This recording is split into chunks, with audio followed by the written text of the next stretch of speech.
Сәлем, менің сабақшамды алған болсаңыз, менің парақшама келген болсаңыз, сізді көргеніме қуаныштымын. Және де бұл жайдан жай емес. Сіздерге бүгін күшті тақырыпты қозғамақшымын. Бұл ішкі күй деп айтылады, орысшасы состояние.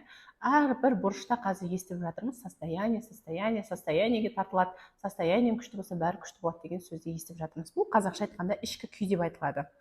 Енді ішкі күй дегеніміз не? Біздің жалпы алдыңғы рилстарда айтып өткенімдей, біз эмоциямыз. Адам эмоция, әртүрлі эмоцияны сезіну арқылы біз әртүрлі күйге түсеміз. Ашу, ыза, ұят, қорқыныш, жаңағы желание, қуану деген сияқты эмоцияларға түсетін боламыз.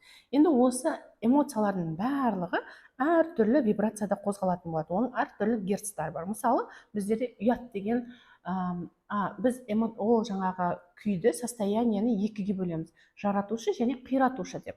Қиратушы состояниелерге ол ұят, айып сезіну, чувство вины, страх, гнев солар жатады.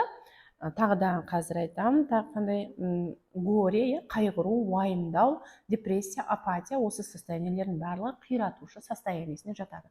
Бұл қиратушы состояниесінде жүрген кезіңізде сізге әлем мүмкіндіктерді ашпайды. Себебі ол адамға қазір мүмкіндік беретін болсақ, ол бұл состояниесімен қиратады деп ойлайды.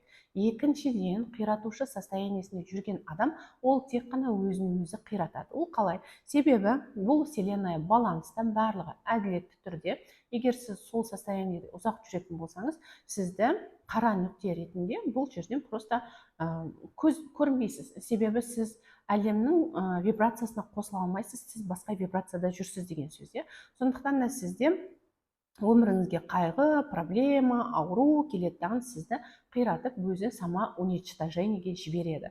Сондықтан да бізге ұят, біздің жақсы көретін жаңағы сезіміміз, ұят сезіну, ұят болады ғой, ұят болғаннан бару, өзіміз қаламасақ та ұят болғаннан барып жасау, я болмаса чувство виныға кіріп, мен соны бекер айттым ау, бекер солай жасадым ау, енді маған ұрсады, енді мені бүйтеді деген сияқты чувстволарда өмір сүру, қорқу, алға жылжымау, тек қана выживаниемен өмір сүру, осы қалпымнан, осы күйімнен қалмайын, осы жерде тұра берейін. Себебі алда болған нәрсеге, алда болатын жағдайға, жақсы өмірде жақсы жағдайлар, жақсы өмір бар екеніне сенбеу, бұл уже Аллаға сенбеумен бірге. Сондықтан да сізді қорқыныш алға қарай жылжытпайтын болады. И қорқып, сіз уже өзіңіздің Аллаға деген сеніміңізді жоғалтасыз. Осы состояниелерде жүрген кезде сіз өзіңізді өзіңіз қиратасыз. Ал жоғары состояниеде жүрген кезіңізде, жоғары герцтармен сіз вселеннаяның потогына қосыласыз. Айтады ғой, потокта деп. Потокта деген сөзіңіз, сіздің айтқан әрбір сөзіңіз, әрбір қалауыңыз, әрбір желаниеңіз, ол мгновенно жаңағыдай орындалатын болады.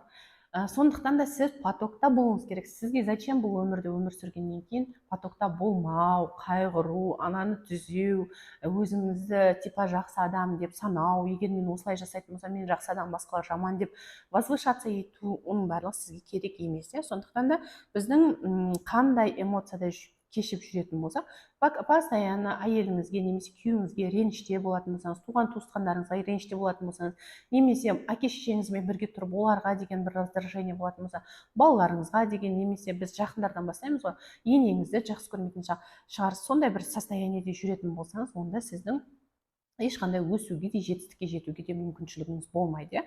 Сондықтан да оны қабылдап үйрену керек. Егер қабылдаймын, өзгеремін дейтін болсаңыздар, рекламная пауза.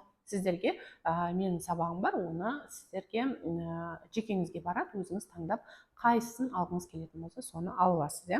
Енді осы, егер біз бір состояниеде ұзақ уақыт тұрып қалатын болсақ, жаңағы көңіл күйде, мысалы гордыня, высокомерие деп айтамыз, өзінше болу, өзінше правильно болу, өзінше адал адам болу, өзінше мемлекет жаман, адамдардың барлығы жаман, ал мен ғана простоймын, мен ғана тек қана тыныш жүремін, мен ақшаға құмартпағанмын, мен тамағым бар, басқам бар, жалмаңдамаймын деген сияқты бір правильный бір позицияларыңыз болады өздеріңіздің. Егер сода жүретін болсаңыздар, высокомериеде, онда, пожалуйста, сізге қарсы кірмейді өміріңізге, есікті тақылдатып кіріп келеді. сондықтан көзіңіз қарыз кредиттен ашылмайды. Егер қарыз кредитте жүретін болсаңыз, онда сіздің бойыңызда тәкаппарлық бар деген сөз. Ол дегені менікі ғана дұрыс, сендердікі дұрыс емес. Менікі ғана жаңағы дұрыс өмір, дұрыс қылық, ал сенің қылығыңның бәрі дұрыс емес деген сияқты позицияда жүрген боласыз. Ондай нәрсе жоқ, ол туралы рилстардан тыңдай аласыздар. Екінші, ұзақ уақыт чувство виныда жүретін болсаңыз, чувство вины, смерть близких деп айтады, жақындарыңыздың қайтыс болуы. Сондықтан да бұндай төменгі состояниелерде постоянно чувство виныда жүру, состояниесінде жүру сізге керек емес. Но біз бұл состояниелерде жайдан жай жүрмейміз, ол жерде біздің выгодамыз бар. Бізге ол бір пайдасын береді. Сондықтан да біз солай өзімізді ұстағанды жөн көреміз. Біз ойлаймыз бағанағыдай, мен правильный болсам, Алла маған үйіп төгіп береді, алда береді, басқа жақсы нәрселер келеді деп күтіп жасаймыз да. Оны күтіп жасаудың қажеті жоқ. Оны просто өзіңіз жақсы адамсыз ба, просто жақсы адам болыңыз. Оны бір нәрседен бір поощрение келу үшін, Алла сені қолдап қуаттау үшін жақсы болу керек емес, просто жақсы болу керек. Мысалы, біздерде бір нәрселер бар, тағы бір айтып кететін, өтірік ең үлкен сіздің состояниеңізді түсіретін нәрселер. Күнә деп айтпай ақ қояйын, күнә жоқ. Күнәні әркім әртүрлі қабылдайды. Біреу үшін бір нәрсе күнә болса, біреу үшін ол күнә емес. Бір сіздің состояниеңізді түсіретін 3-4 түрлі жағдай бар. Ол өтірік айту. Екіншісі ұрлық, біреудің нәрсесін рұқсатсыз сұраусыз алу немесе ұрлау.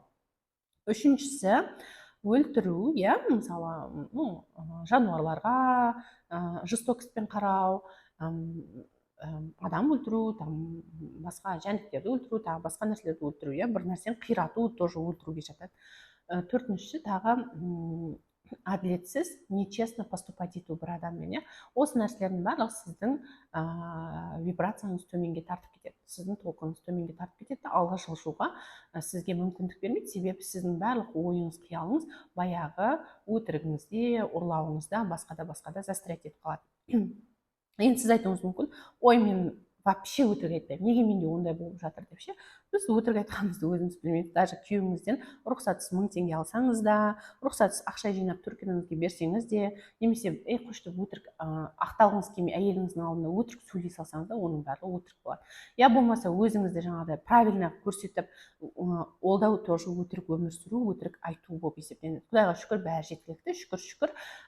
Жалпы деп ішіңізде қалауыңыз басқа, қалауыңыз күшті машинаны қалайтын шығарсыз, күшті үйді қалайтын шығарсыз, өзіңізге рұқсат бермей, бірақ өзіңізден бір правильный адамның кейпін жасап алу тоже бұл өтірік өмір сүру, өтірік айтумен тең болып есептенеді. Сондықтан да бұл состояние сіздерді тағы үш күйге алып келеді. Ол треугольник Карпмана деп айтылады. Бұл жерде треугольник страдания деп айтады. Бұл жерде үшеуі де қайғырады. Треугольник Карпманада обязательно жертва болады, қазақша айтқанда бейшара, спасатель болады, құтқарушы, қай жерге керек емес жерге кірісіп жүретін адамдар болады, ақылгөй. Үшіншісі агрессор, агрессор ол жаңағы біреуді қинаушы, қанаушы. Бұл дегені, ой, мен жертвамын, қанаушы адам жаман, мен спасательмін, жертва болған жаман деген нәрсе жоқ. Бұл жерде үшеуі де страдать етеді.